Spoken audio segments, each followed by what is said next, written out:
আসসালামু আলাইকুম। দেশ বিদেশের বন্ধুরা কেমন আছেন? আশা করি ভালো আছেন।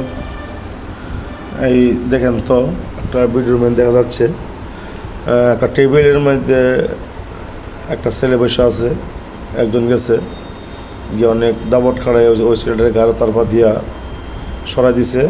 নেক্সট টাইমে ওই ছেলেটা একবার তার গার্জেন নিয়ে আসছে। গার্জেনদের সহ ও ফিরে এখান দিয়ে ধরেছে। কত ক্ষমতাশালী ব্যক্তি, কত দাপট তার। তো ওর ওই এলাকার মধ্যে অনেক দাপট।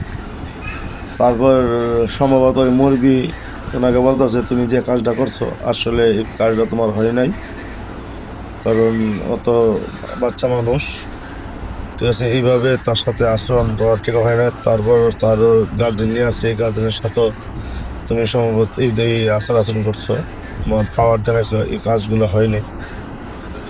এক পর্যায়ে এই মুরব্বিও ওর সাথে তর্কে জড়ায় যায়।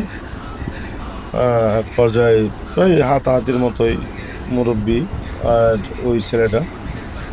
তার এলাকার মধ্যে হয়তো অনেক প্রভাব শক্তিশালী ব্যক্তি হবে সম্ভব, কিন্তু পাওয়ার যে বেশি দিন থাকে না এটা হয়তো উনি ভুলে গেছেন।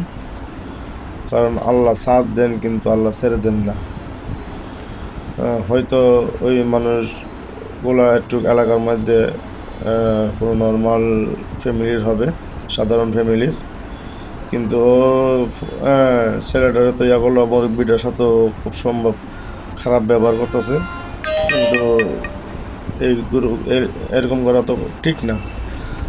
ওই যে মুরব্বির গায়ে ধাক্কা দিয়ে এখান থেকে সরাই দেওয়া হয়েছে, ঠিক আছে। ও যে কত প্রভাবশালী ব্যক্তি যে আল্লাহ জানেন, কিন্তু ও তো আর বুঝতে পারতেছে না ওর যে কি অবস্থা এখানে হইতেছে।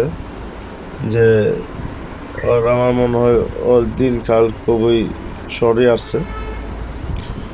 হট করে মুরব্বি একবার ওই মুরব্বি দেখেন এখানে বসে বসে বলছে, তুই যেইভাবে এইগুলি করস এগুলি তো করা ঠিক না, কারণ এগুলি করতে গিয়ে সেটা তো আসলে তোর ভবিষ্যৎ অন্ধকার। হয়তো নেশাবানিও করে ছেলেটা, তা অনেক প্রভাব এলাকার মধ্যে মনে হয়। মুরব্বি ওরে বারবার বোঝানোর চেষ্টা করতেছেন, কিন্তু ও মানতে রাজি না। এক পর্যায়ে ও সিগারেট টানতেছে আর মোবাইল টিপতেছে, হয়তো স্টক করে সেটা এই বুকে হাতে দিতে হয় আর পড়তে দিতে হয় না। তো এটা বোঝা যাচ্ছে যে আল্লাহ সাথ দেন কিন্তু ছেড়ে দেন না, ঠিক আছে। তো ভালো